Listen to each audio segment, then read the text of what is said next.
That is exactly correct. FLAVORTOOTH is everyone. And let me see how badly. Oh, I remember to turn the YouTube off before the sound came in and really confused me. I love Yeah, that. yeah. When that mistake happens, I think that I'm responsible for it. It should be called a Maute. All right. So, Oh man, dude, I love that. That's amazing. It really is. oh yeah, I'll start a broadcast and have like the YouTube open so I can kind of like see what's coming down, make sure everything's broadcasted correctly, right? And then I'll forget to turn the audio off. And I'll start talking about like, hey, blah blah blah blah, and all of a sudden my fucking speaker's like, hey, blah blah blah blah. So that's not good. Artie, Simus, you guys are immeasurably awesome. And I think that we're going to have a fantastic conversation. The two of you just met a moment ago, and Simus was already made of questions. His very fiber was curious about Yeah. Artie. So I wasn't going to let that secret sauce go to waste. Well, I Yeah, gotta for say, real. look at this guy. Look at his hair, dude. If I had hair like that, I'm sure I would be a successful musician. Look, I just am happy to still have it. Yeah, it looks awesome. Thank you so much. So I know Art from a dinner theater production in South Philly. Artie, do you want me to tell the story or do you? Yeah, I would love to hear your version of it. All right, so here's how it works. Because it's South Philly, because we're on the East Coast and we're Italian, there are dinner theater productions that mock an Italian wedding. It's essentially being invited as a guest to an Italian wedding that goes wrong, horribly wrong. Horribly. In every stereotypical way that you could imagine. Like they're doing drugs and everyone's trying to bang each other and they're getting drunk and the priest, forgets lines and there's chaos and the lead singer for the band is causing chaos, like a jester. It's just absolute debauchery. And then, of course, at the very end, it kind of comes together and is semi-nice. And everybody leaves. And you get fed a semi-good meal. And that's the whole thing. So it's called Tony and Tina's Wedding. And Artie and I were in the band. And for some reason, this production of it, and I don't know how many other productions there have been, but this particular production was very band heavy. Like, we were the timekeepers of all the marks. And I really liked that because every time we went on stage, we were in the middle of everybody. We stood on top of everybody. It was a stage. It was a platform in the middle of a dinner theater. So everyone's table was below us. And Artie was the lead singer. And we had character names. Each person in the band had a character name. I don't remember, and just this is my self-servingness here, I don't remember the character names for the keyboard player or the drummer, but Artie's character name was Donnie Dolce. And the bass player's name was Carlo Cannoli. Nothing stereotypical there, then. Not at all. Not at all. So, and the keyboard was Mr. Johnny Wonderful. Johnny Wonderful. Hey, speaking of Johnny Wonderful, allow me to give a shout out to Math Pig. Math Pig actually made, and he's somebody in the side chat right now. He's a content creator, and for Artie's sake, in case he doesn't know these people. Matt made that introduction. So I owe that all to him. I think that was going into your microphone, Art. But anyway, so I wanted to give a shout out to MathPig and everybody who is in the side chat. I see Nick, I see Scott, I see Titan, Old Fart Grows. Oh, Maron, I haven't seen you in forever. Holy, we got the Spackle there. What else? Yeah, Kitty. Let's see. Blue. Yes. Thank you all. Now, Yeah, seriously. So and from the band perspective, we were friends with the bartenders. So we were getting I was drinking rum and cokes at the time. So they would just be pouring like doubles. Just be drinking them all night. Have a great time. It was Friday, Saturday, and a matinee on Sunday, or a double show on Sunday? It was a matinee. Matinee. And I was third call sub for the main bass player, Jerry Antonelli. Shout out to Jerry Antonelli. Shout out to Jerry. who was in what, Jelly Roll Morton? Was that the name of his like wedding band that he played with? Yeah, just Jelly Roll. Just Jelly Roll. Yeah. So he played in a wedding band, Jelly Roll, and when they had gigs, he would sub out the chair for Tony and Tina's wedding. And the other person, the first call sub, was Fran Smith, who happened to be the bass player for who, Artie? The Hooters. The Hooters. So now he was post Andy King, who was in the band when they broke really popular in the 80s. But on the later albums, Franny Smith is singing backup and playing bass. So that's my memory of the gig. And there's just many stories to tell because, everyone's an actor, actress, and so everything is dramatic. Man, dude, everything. It was, and I think what really made the show run well is we did a great job of putting the people in the right suits. Really good casting. Always really consistently good. Well, what I liked is that they were able to switch roles and give them the groomsmen. It wasn't always the same person playing the same character every night, but everyone was so good and knew the backstory and storyline of each of the separate people that everyone just did a great job. So because it was really family, and it was in a great hunk of the city where family pretty much rules everything, and that ilk of person is just real neighborhoody. The name of the venue was the Venice Plaza. Yeah, the Venice Plaza. Venice Plaza. What's up, spooky bed hair? I see you. So enough about Tony and Tina's. Well, not enough about Tony and Tina's wedding. I got into it because I knew Jerry, and Jerry was playing in some other cover bands, or they weren't cover bands. They were more like when I say cover bands, I mean like wedding bands, like event bands, like really well structured, well connected bands that play like the Jersey Shore circuit. So like he's making bank, working his ass off for it, but making bank. And he's a hardworking guy, and then he really fell into ill health. Yeah, poor sadly. Guy. Yeah, he's a sweetheart. He is. He had the best stories too. All right, but don't get me started. So he was playing with Jen Dragon, a band that I was involved with. It was either that or the Carmen Tomasetti Orchestra. Regardless, he got me into Tony and Tina's wedding. How did you get into Tony and Tina's wedding? So that same guy that you were speaking of is the man that hired me. Okay. And so all of the guys in the band and their name were basically all kind of made up by the original guys that were in the Philly band.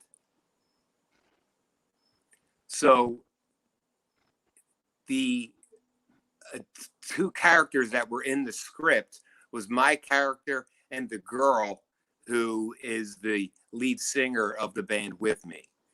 So I had gotten a call from him one day. Let's go back to how long ago it actually was. I got a text. And then if you think about what comes before a text, because that's what we all say, I got a page from Jerry. And I could recite his number right now back to you easily. And don't do it. Yeah, dude, leave it alone. So I gave it a call, and at the time I was mainly just a mix engineer. For the last 3 years of my 20s, I was just mainly mixing records. And he knew me as, a guy that, can probably handle that type of gig. So he asked me to see if I would want to come down and, look it through. And I went down, and then they asked me to come back for a second show to watch. And one of my really good friends had my role originally, and it didn't work out. He's a very, very busy guy. His name is Joe Mass. And, also a friend of Mr. Jerry Antonelli. So he got me he got the thought to holler at me for it. And it was the perfect thing because all the years that I had done playing sessions and then engineering sections, finally I was just mixing. So I definitely had time to go check this out.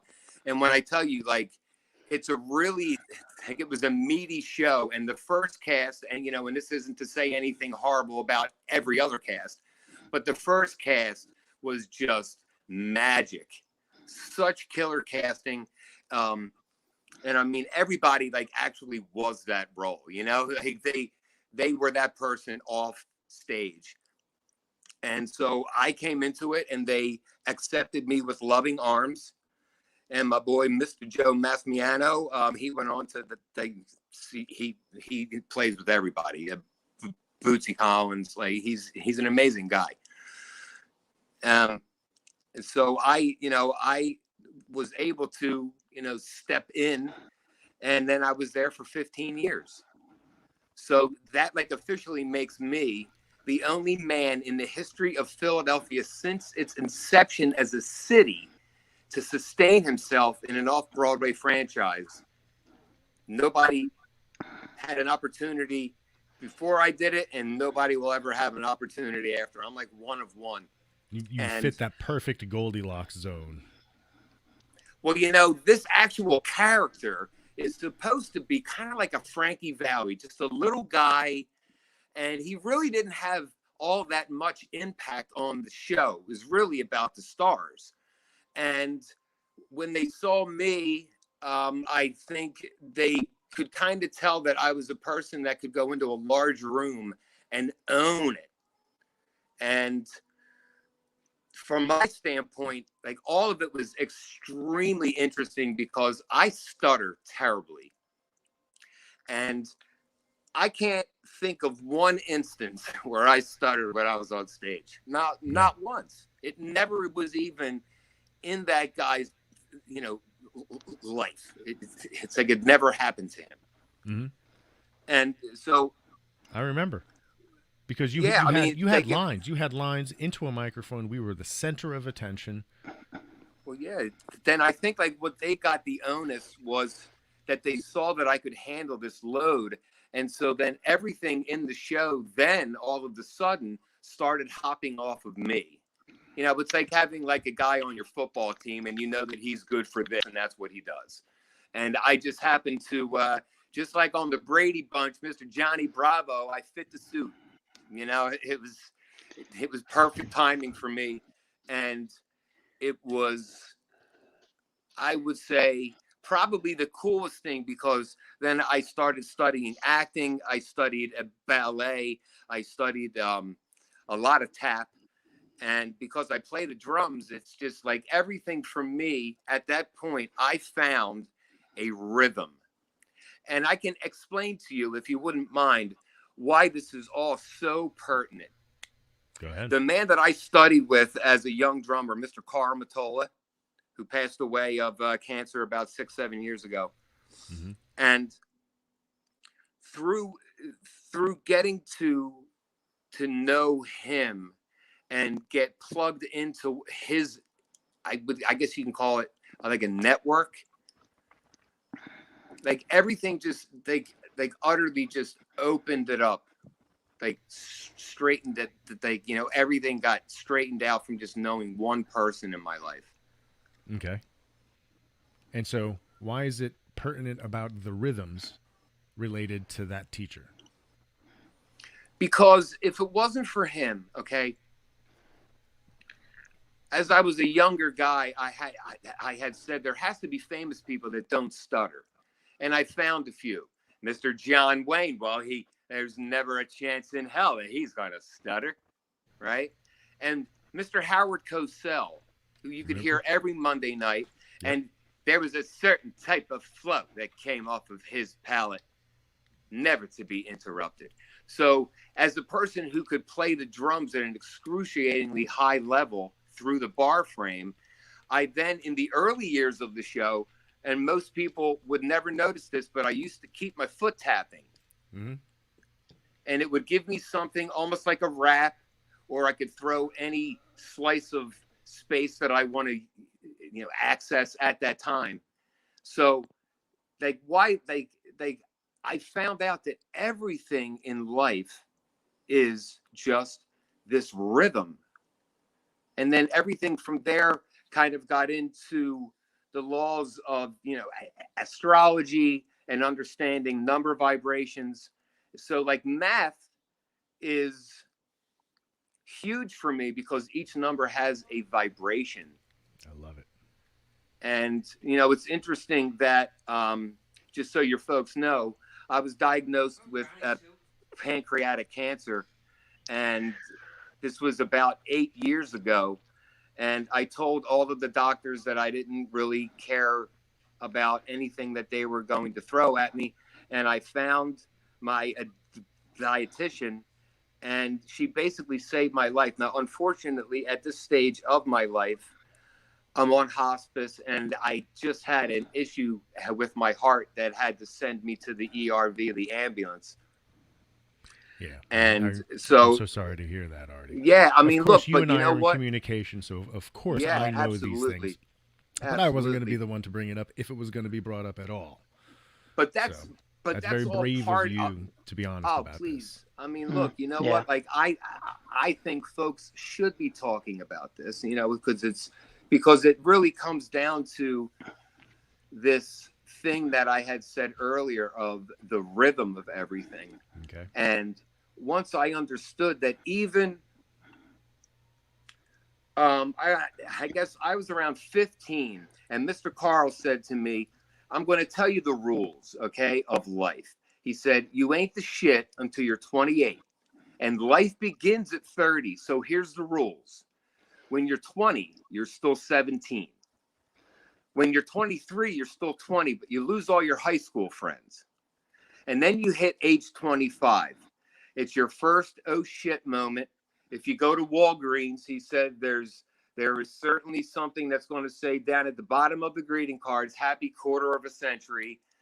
And then he coined that year, 25 into 26, the year of reckoning.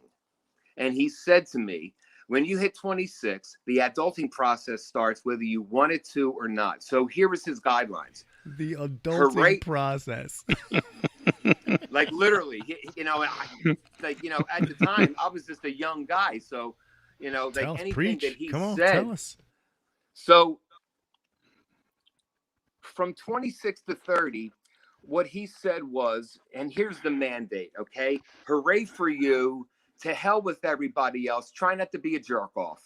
But hooray for you, goddammit. And I really took that to heart. And this was during the time, like as a session player, then I got into engineering. And that's a whole nother list of numbers. Well, we're And gonna, all they go. well, we started on the back end. I want to go towards the front end now. So you mentioned you were an engineer. Wow, that's a difficult sentence to spit out. You were an like engineer. in the analog days when you had to cut tape. Oh, we didn't have this fancy schmancy stuff like I have in my studio called like Frank Zappa said, it's like Christmas every day. It's Christmas every day. And you also played drums, and you've also auditioned for like bigger musical theater productions. You have quite a history there, Art. So yeah, how did it all begin? Give us a synopsis. Oh, this is my favorite thing that anyone could ask me, honestly. Okay, this comes back. Imagine that. It's almost like I knew. Oh dear. Thank God you know me well, Chris. Let's just hope we got enough battery. Okay. Yeah. So this all comes down to my mom, who died of the same cancer in 2003. She only lasted 13 months. And as the story goes in my family, my sister was born in 1957, and my mom and dad had 8 years of miscarriages until they got pregnant with me. And my mother's grandfather was in the Philadelphia Philharmonic Orchestra, and my mother played the keys, and her father played. And so if she was here, she would say to you, I sung to him in the womb for 9 months. I wanted him to be my little musician. And I am perfectly fine with saying, because my mother said, it ain't bragging if you can back it up. She got the area's nastiest person to slide out of her vagina. Okay? And I'm just a lucky guy. I'm so lucky. And actually, Chris, I was born with something called a torticolor. If you've ever seen anyone, you know, it's a thing of the past. But you would see kids when I was younger and their neck was totally twisted sideways. And she just worked on my neck and made sure that my neck was straight. She cared about me so much. And when she saw that I could play the drums, I guess I was around 3 years of age when I showed them this. And she had me go before a lineup of academics, and I was labeled a prodigy at age 5. It was also the same time in my life where I was abused sexually. And there was, like, there's that number. 5 is the number of change. So with each hunk of a 5-year switch, hand to God, everything just worked out. I had a very horrible time during my teens. I had 3 nervous breakdowns. I scratched my nails down my own face. And it was my mom the whole time just keeping me galvanized. And I got lucky to study with Carl. And I was his youngest pupil. And it took us months for him to even see me to get an audition. And after I auditioned for him, he got up and he gave my mom and dad a kiss and apologized for making me wait that long. And it's all because of my mom. It's every part of it. It's unbelievable. Wow. Unbelievable. She knew that I had something. It's funny. She used to say to me all the time, "You're a big, tall boy. You don't need the gimmicks." Because, I had ears pierced. I had a mohawk back in the day, the whole 9. And when I got the show, I was a contract blonde. And I remember showing her the contract and being, "Here it is, Mom. There's a gimmick." And she said, "That one I'll give you." Yeah, you've always had your gimmicks there, Mr. You have to have a gimmick. Look, you know what? I think nobody would give 2 shits about Mr. David Lee Roth if he wasn't that character. Diamond Dave, of course. He's an inspiration. He's an inspiration for people honestly, like me who are not very good singers, but I like to be a good front man. I think there's a difference between being a good front man and being a good singer. You don't have to be. And they had a great record producer. And, Ted Templeton. And that made the day. Just absolutely. I had come to find out that the song "I'll Wait" off of 1984 was also co-written by Michael McDonald because of Ted, and they were having a problem getting that song locked as far as what he was singing, Roth. And so they brought in him, and initially he wasn't even credited, and then they got it sussed.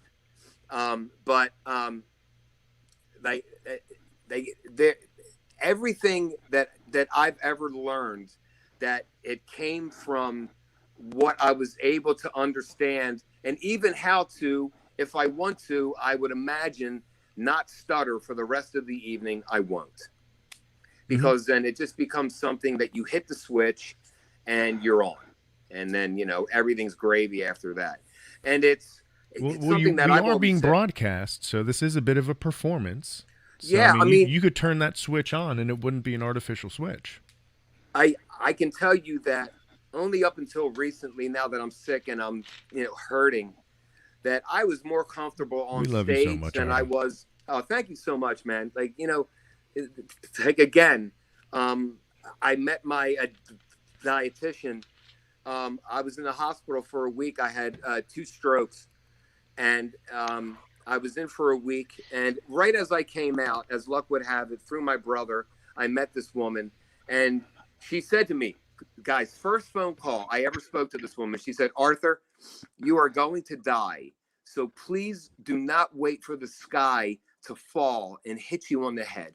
You have to do what I'm telling you to do now." And then she went on to tell me the myriad of people that, have her number, give her a call, and they can't go through with it because they can't, they have to have their bonbons. That shit's over with, and this has been 8 years for me. And I was in the ER on St. Patty's Day, and then again a month later, and the ER doctor said, "The only thing that I can think of is how you have been eating." And I had no films of this, thing in my body for 4 years. And over that course of time, it has now gotten to stage 4 and it's metastasizing. But I always wanted to do it my way because my mother taught me that. And, you know, it's interesting. My mother was a mathematical genius. And when they told her the odds of her survival, she went right in the friggin' toilet, man. Because she was such a numbers geek. Yeah, perspective. It changes your perspective. And she just really didn't fare well. And I felt really lucky that I got to meet Dr. Shane and be able to put this into practice. And that's the name of the dietitian, Dr. Shane? Yes. Dr. Randy Shane. She is my angel. She works for an organization called beatcancer.org. Okay. Look that up and put it in here. All right. So. And it's a free service, Chris. Chris, it's a free service. Say it again. Okay, one more time. That is a free service. Yes, beatcancer.org. It is a free service. And if you choose to listen to their life coaching, you know, she'll tell you, you shop on the outers of the store. So, you know, it's like everything that I eat, I have made every day for the past 8 years. And that's why I guess I'm still here. And I can tell you guys, and I'm okay with saying this, okay? And I don't want folks to get upset or anything, but I know that I am now currently dying. And it's a feeling that you get. And I was talking to a very dear friend of mine today who came for a visit.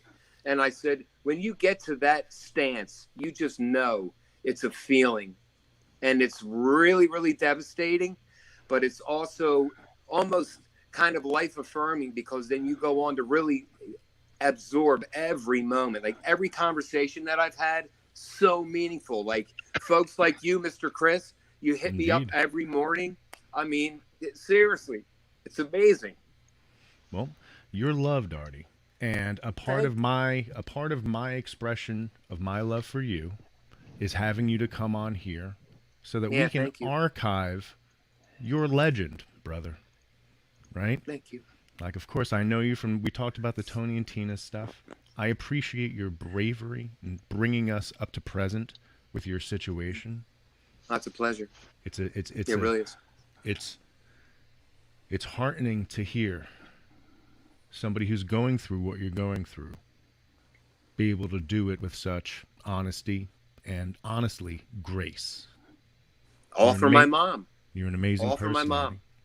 Well then let's grace your mom's memory with a continuation of the story of your legend. Right. So you're brought to a teacher because you're a prodigy. And how long did you study with him? I studied with him for 10 years, from 12 to 22. And when that's an important part of life. That is such an important part of life. Dude, he told me everything. He didn't hold back one iota. He gave me it all. So when you're done studying with him, where does that land you? 22. I started doing sessions around what would have been my senior year in high school, but I signed myself out.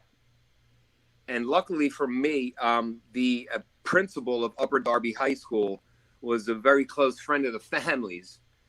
And he had called my parents and said, you know, Arthur is the worst student ever. And I didn't go. Actually, like what I would do is I would walk up the street as if I was going to school.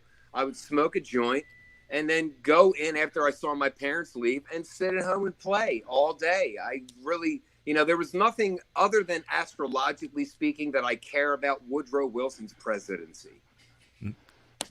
What? It really has I really could care less. Other than astrologically speaking. You are from outer space, dude. But, that is the most idiosyncratic way of saying you couldn't care less. I couldn't.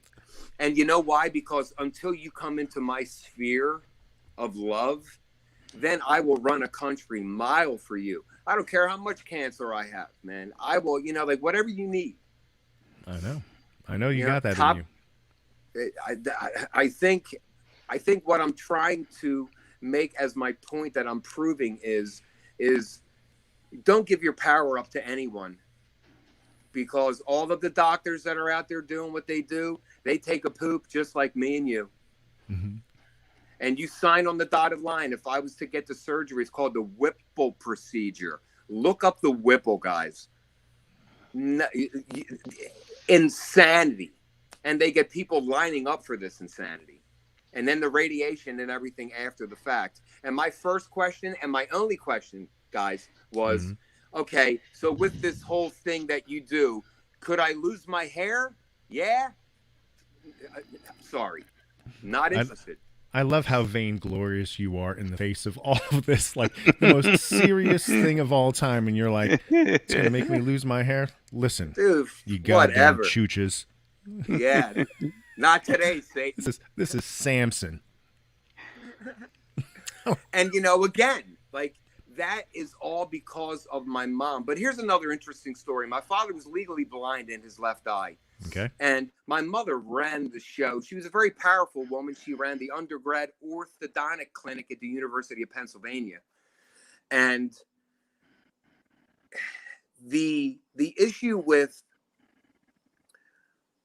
my mom, like, not being able to have kids and then having me, she never let me forget that how special I was. Even with a stutter, I couldn't get laid in a whorehouse with 300 quid hanging out on my jacksie. Wouldn't happen. Just impossible. And I got married when I was 20, not in the eyes of the Lord. I loved her. I'm Italian. I stayed with her for 12 years. We had a ring. When it was over, I left. And it just so happened that it was my second year in our show. And, you know, we were two ships passing in the night. And that was also another archetype of space and time. Because as a musician, I love three. Everything that I play, I'm playing in threes. And when you add up that 12-year period, 1 and 2 in numerology equals 3, of course. So there's a series of threes that are the architecture of my number of my birthday is 99. And 9 is the ruler of all numbers. So I'm going to interrupt you, Art. I'm going to interrupt you for a second.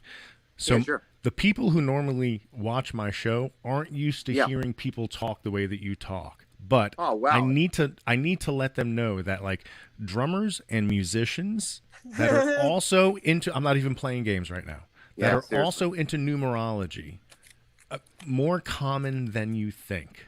This is what I learned from Carl Matola. I was 12 years old. He taught me all about the mysticism of the industry, about astrology. It's not just something that's in the back of the newspaper next to the funnies. Mm-hmm. He's like, this is reality. And I ran my chart very early on in life. I was maybe 13 or 14. And I can tell you, I haven't made one move in my life unless my astrology works. See, and I also host a show called Atheish. So in this great debate community, astrology is frowned upon. I'm not gonna lie. But I would like to, in pointing that out, I would like to say I don't want that to be an obstacle from you talking about it. And no, I never worry about that because Good. You never know who you're going to access. Okay. And maybe that will say, you know what? I just happened to be walking through the mall and I just happened to see like what that guy on that show was talking about. Mm-hmm. That's what life is about, man. It's like, you know, did you ever go somewhere and all of a sudden like everybody's on the friggin' road, or you go to a restaurant and it's empty and then everybody shows up? That's because we are created through energy and friction. No, and we're Artie, here. You misunderstand it. That's your lived experience because you're super fantastic. People follow you where you go places. You know this, right? I'm not going to argue that, honestly.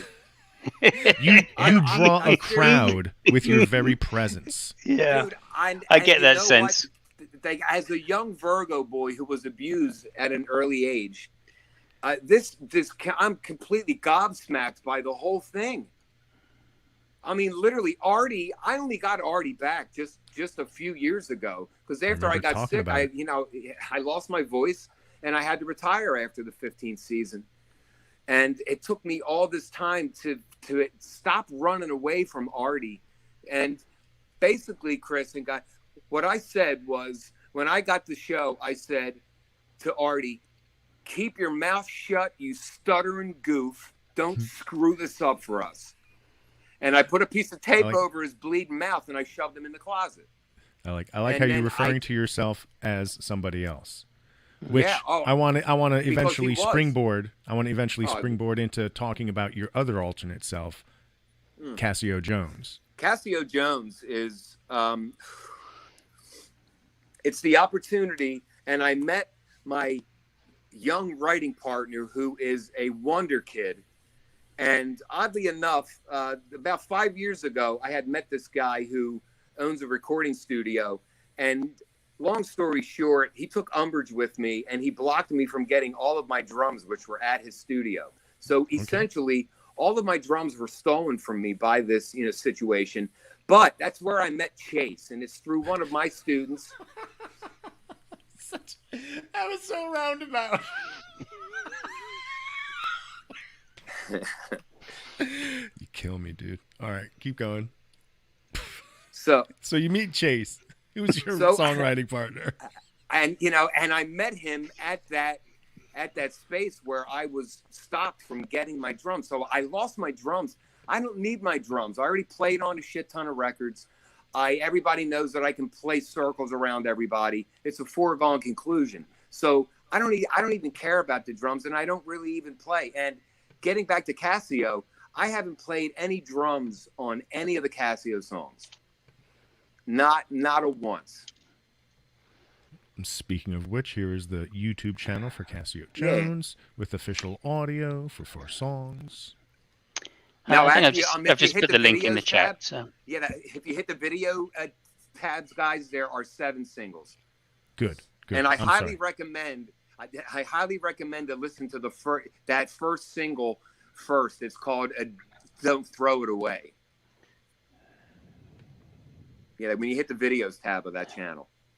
All right, maybe we'll play a little bit of that a little bit later. So I just want to, I want to direct the conversation because we only have a limited amount of time here. So I met Chase, and Chase is my co-writer on this stuff. And honestly, he's the only person I ever said, you know what, son? I'm going to give you the keys to the ship. Because when I was making records, I'd be like, hey, I didn't ask you to play that 8th note. I didn't ask you to, so don't friggin' play it. So, as you know, I met him. He's a genius. He was 80% of the way there. The only thing that I told him was his Logic sucks. Get Pro Tools. That's it. That's a whole other conversation. Yes, absolutely. And he did. And him and I, in the studio that was built for him by his dad, and I helped him with the algorithm to, get the room quiet. And we had, it was really posh. And we had a nice place to exist. And we were there for 3 years. And we did approximately 50 songs.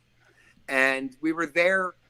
Guys, when I tell you, I said to this child, because he was only 19, I was like, there's going to be no girls, no hanging out with your fakakta friends. You're going to be in this goddamn room because he's so talented that I said, God forbid something happens to me. I want you to have it all lined up. So we started a record label. It's me and Chase and my manager, Nate. And I want everything set up for Chase because when I jet, this kid it's just unbelievable. And the first song on Cassio's channel, Don't Throw It Away, it's all him. He did the music for the whole track. And so as a drummer, you play no drums on these? No, I have a keyboard, and I go into the Pro Tools menu, and I pull up kick drum. Dudge. Dudge. That's how it sounds? Dudge. Dudge. Like everybody, there's like folks are like, oh, that sounds like a real bass. I'm like, listen, man, if you're a good engineer, you can make something that's MIDI, stick it into an amp, and make it sound, really horrible, just like a bass does, and let that fill in the bottom. And honestly, like there again, being able to be a engineer and just focus on mixing is why the Cassio Jones stuff is so good, because I get to honor Chase's brilliance, and the mixes are they're tight. And that kid I'm telling you, every day, just up until the COVID, guys, we were in that room 4 nights a week, minimum. Because Right. if you're as good as he is, and let's say that somebody listening is, you have to spend time on yourself and make that catalog happen. So now this also, Chris, very quickly plays into something that also Mr. Carl said to me when I was 15. He Okay. said, if you don't teach at some point, son, it would be a travesty. So he kind of told me that, yes, I can learn all of the nuances of how to make a record. But I can also understand that he gave me the opportunity as a scared little dude to just look at the micro sequence. He didn't give me any macros. He let me have at it. And that's what I tried to give to all of you guys by being such a big guy on stage. And it was a big room. And yeah, I mean, like, I take my hat off to myself like every day now, because it's unfathomable to me where I fall into at this stage of my life. It's really horrible. And I can tell you right now that the way that I feel is absolutely terrifying. I can't say that with enough gusto. Absolutely terrifying. And in the face of it, as I mentioned, Artie, you seem to be handling it with grace. You and I have conversations about this very thing. It is about coming to terms with the situation. Yeah, and the legend that you have left. And you know what? I think it's because my mom let me come to the conclusion by myself that you can be a living legend. And you know what? A lot of famous people came out to Upper Darby, where I'm from, where I currently am right now. Mm-hmm. And I'm just trying to carry on some legacy. Like, if something happens upon your life, then all you are at that moment in time is just a custodian. Well, get the gold ribbon, man. In talking, we had brought up the analogy that, what you leave behind is the memory in other people's minds, right? That's what your history is. That's what you leave behind. And with that in mind, you have touched so many people already. Everybody who has come into contact with you has stories. And that is how you've touched the universe. That's the mark that you've left.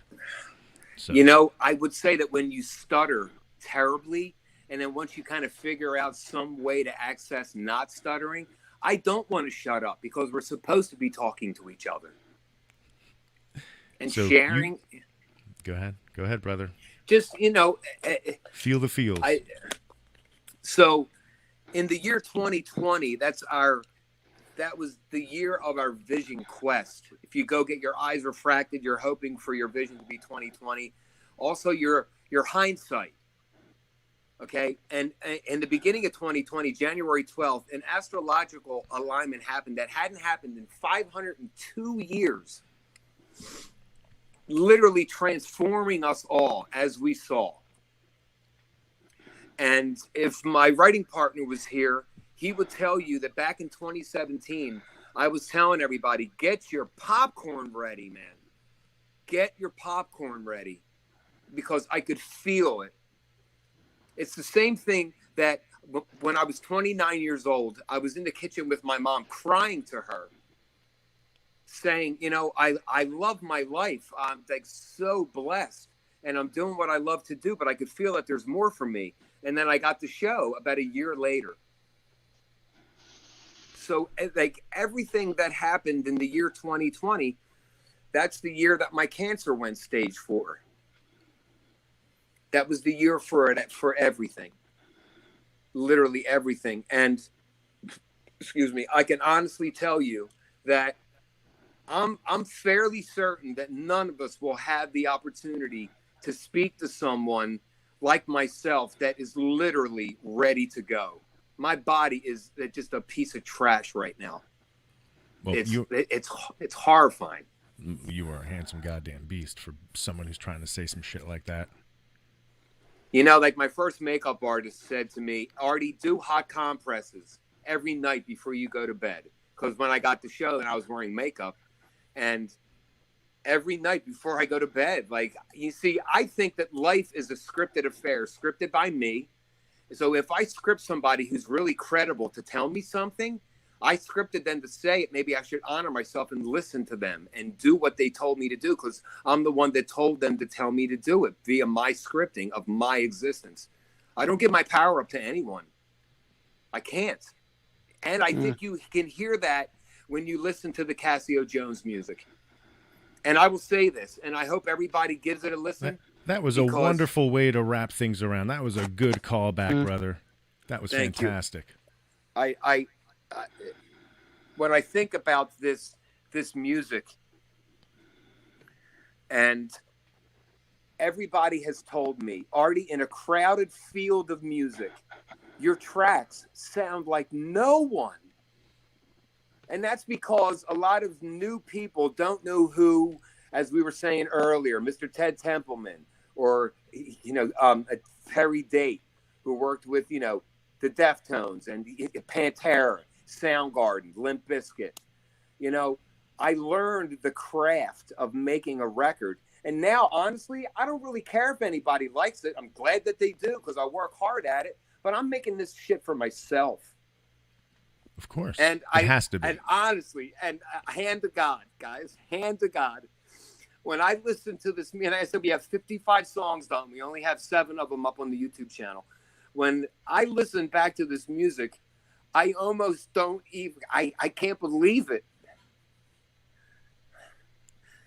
Honestly, feels, Artie. You're an amazing artist, and you can appreciate your own art, brother.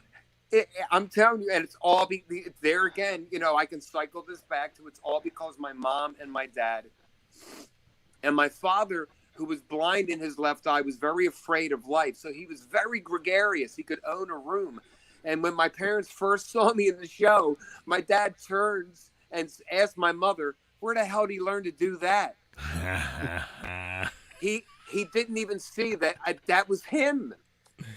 That was him. Like, he was so skilled, and he was a great salesman. My father, fabulous salesman. Oh yeah, I can relate. My father was a salesman as well. Such a genius.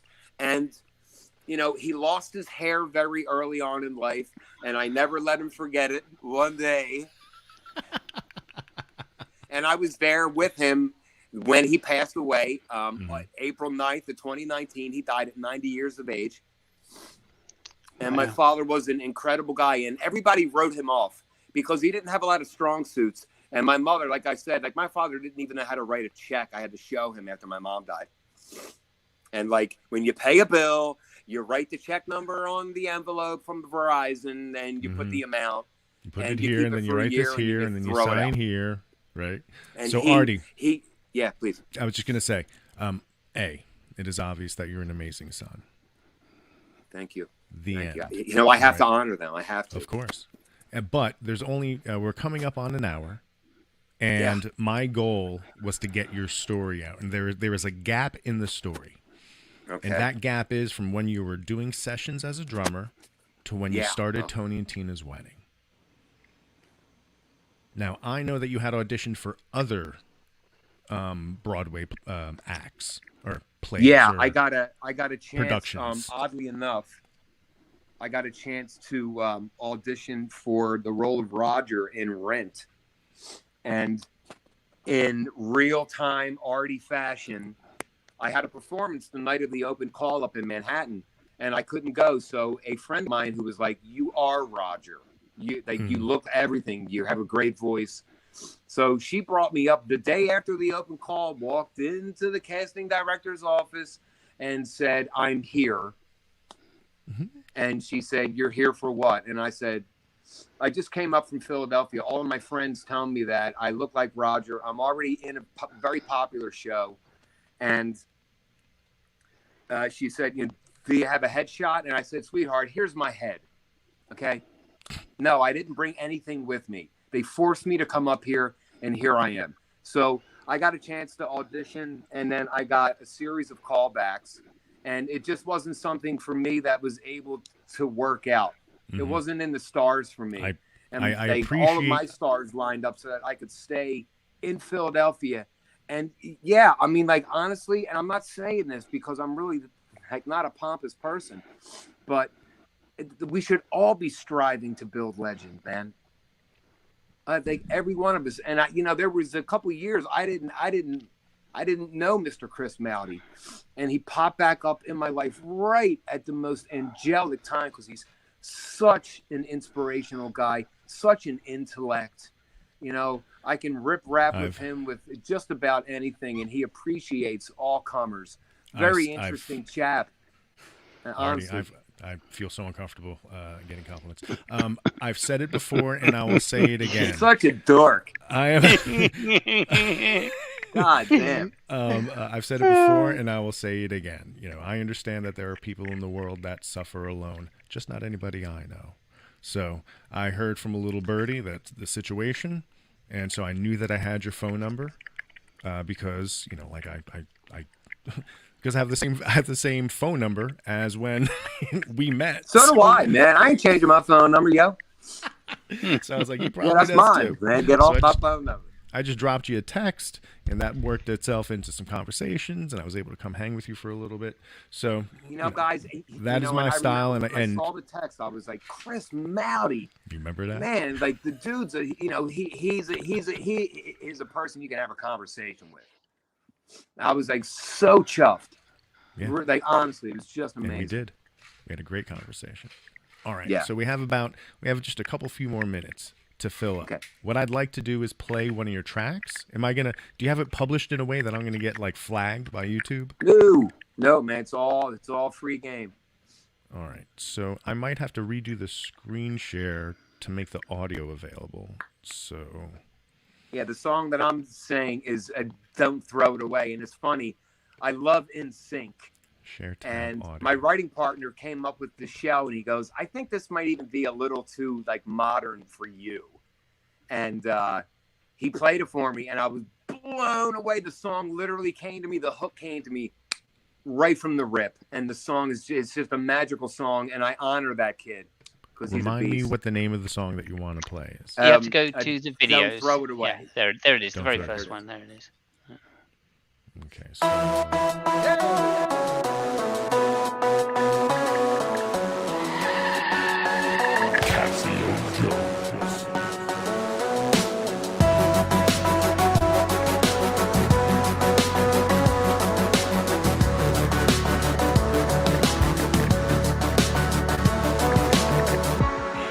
I've been calling in favors for a while, talking to my angels nearby, lonely because I can't be near you.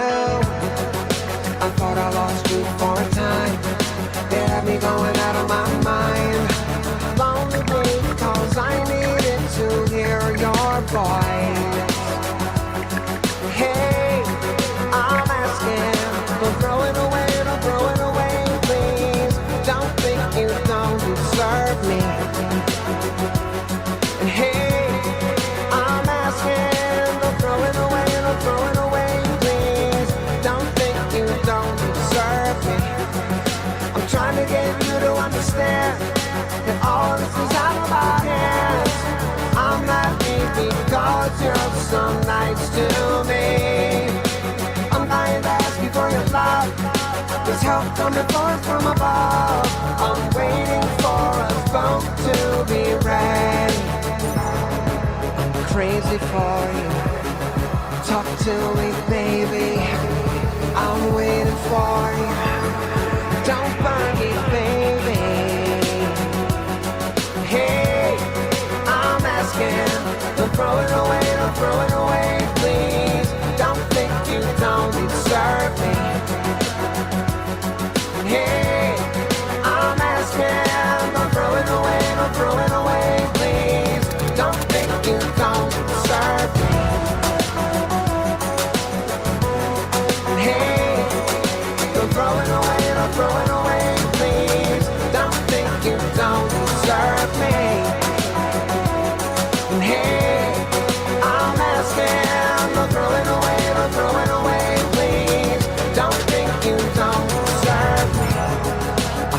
easy for you. Turn to me, baby. I'm waiting for you. Don't burn me, baby. It has me going out of my mind because I loved you all along. Hey, I'm asking, no throwing away, please.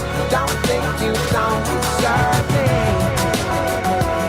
And hey, I'm asking, no throwing away, please. Don't think you don't deserve me.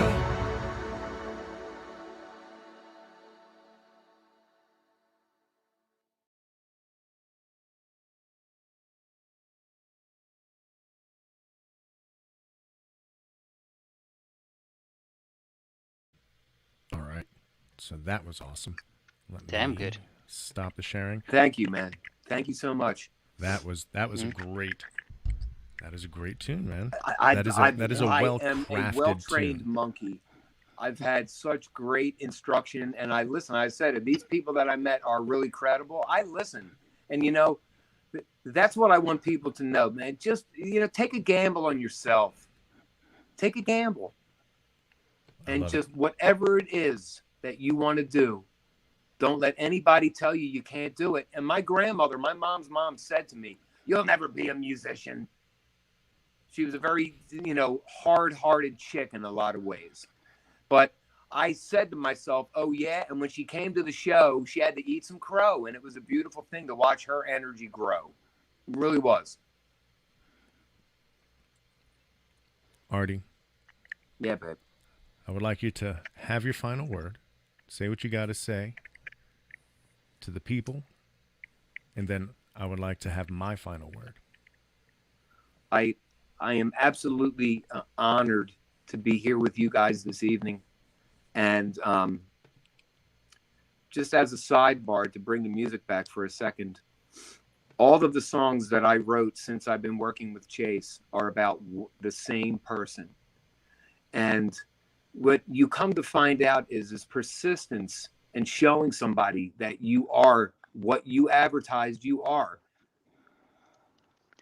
I say what I have to say. I mean what I say.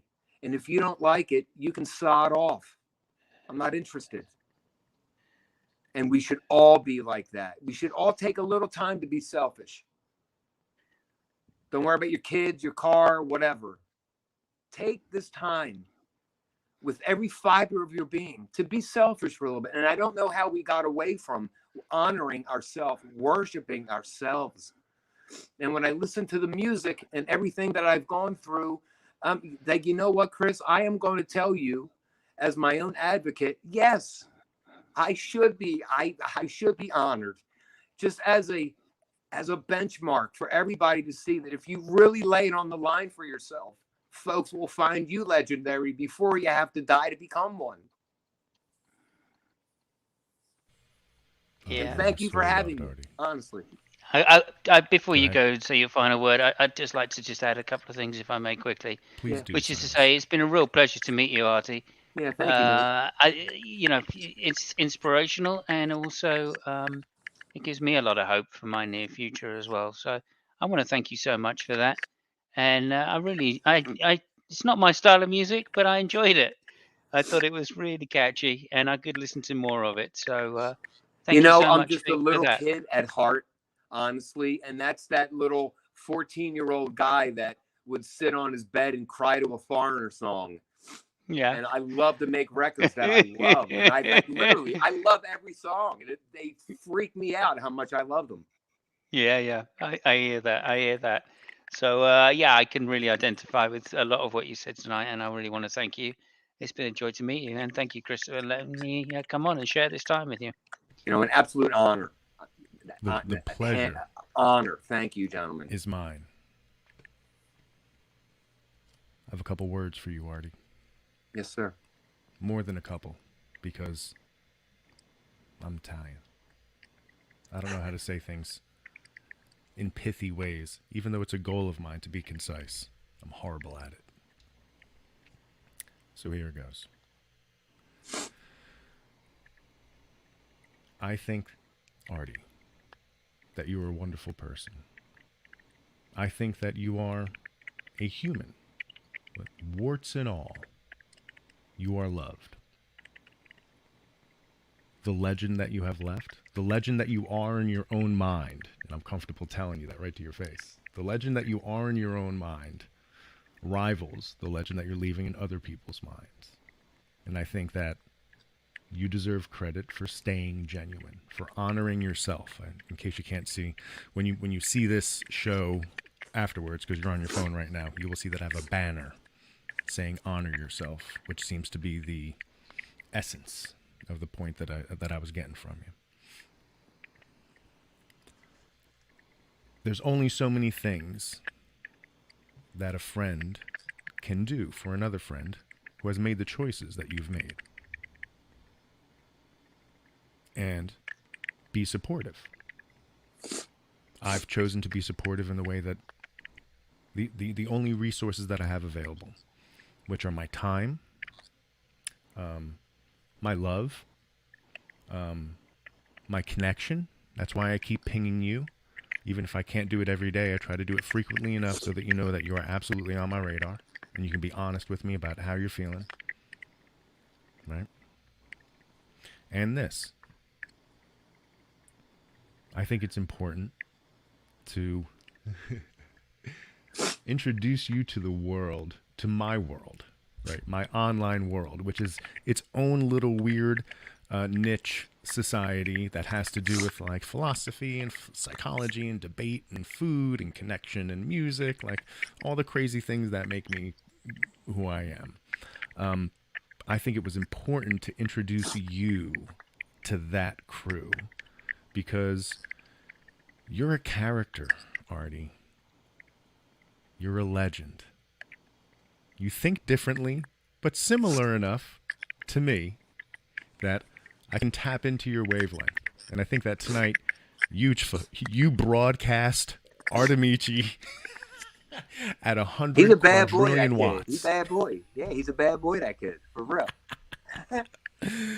Oh, man. Pistons popping, in the words of David Lee Roth. Yeah, this was like the most fun. And after being in the hospital, which I have like zero like recollection of even being there, so happy to be here with you tonight, man. Seriously, so honored, dude. Thank you so much for the opportunity.